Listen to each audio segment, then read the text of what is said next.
మానవునికి అవసరమైనది రక్షణ. ఈ రక్షణ ఇది మనము వెళ్ళాలి అంటే ముందు మన హృదయం బాగుండాలి. మనిషిని పరిచయం చేస్తాను. మొదటి అధ్యాయంలో అతడు తండ్రుల హృదయములను పిల్లల త్రవ్వెను వరకు ఆయుధపడి ఉన్న ప్రజలను సిద్ధపరచుటకై ఏలియా యొక్క మనం చదువుకున్నటువంటి లేఖన భాగంలో ఒక వ్యక్తి పడేవాడు. అంటే దేవుని మార్గంలో కష్టపడాలి, ఎవరో ఒకరు వెళ్ళి పని చేయాలి.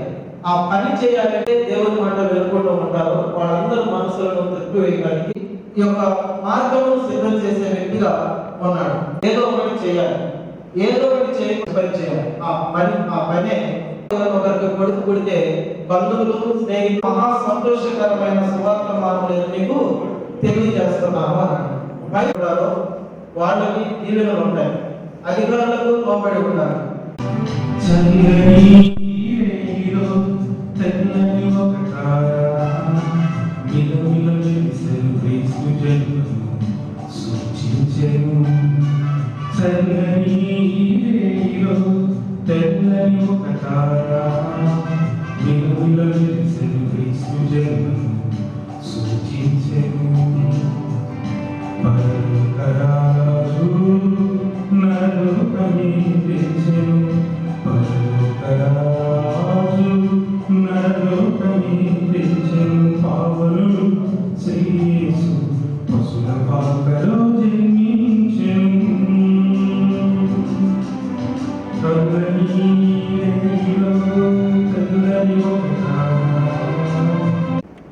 ఒకసారి ఒక ఫిజిక్స్ ప్రొఫెసర్ కదా, ఆయన ప్రపంచవ్యాప్తంగా ఖ్యాతి రాస్తాడు.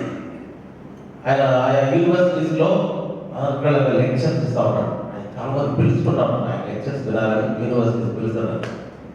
ఈయన చెప్తూ ఉంటే ఒకరోజు ప్రఖ్యాత యూనివర్సిటీలో మాట్లాడాలి, కానీ పూర్తి పొంగులు పోయి ఒక్క మాట కూడా బయట రాడాలి. చాలా కంగారు పడతాడు. స్టూడెంట్ హై అన్ని పెట్టినట్టు చెప్పడానికి నోరు కుదరక చాలా కంగారు పడతాడు. డ్రైవర్ రాడంట, car driver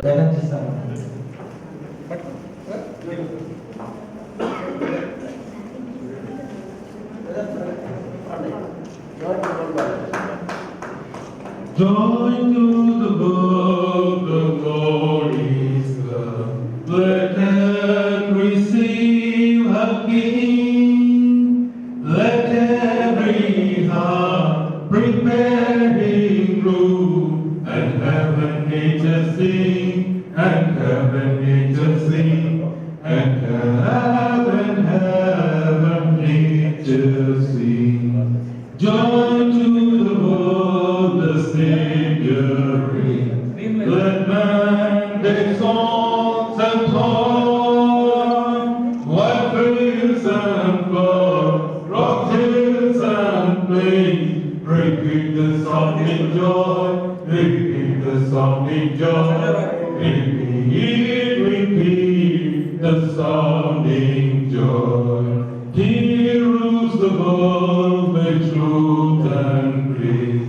Let men their songs applaud the glories of His righteousness and wonders of His love, and wonders of His love, and wonders of His love.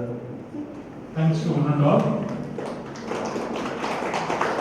వాక్యాన్ని ఇచ్చినటువంటి మాస్టర్ గారు థ్యాంక్స్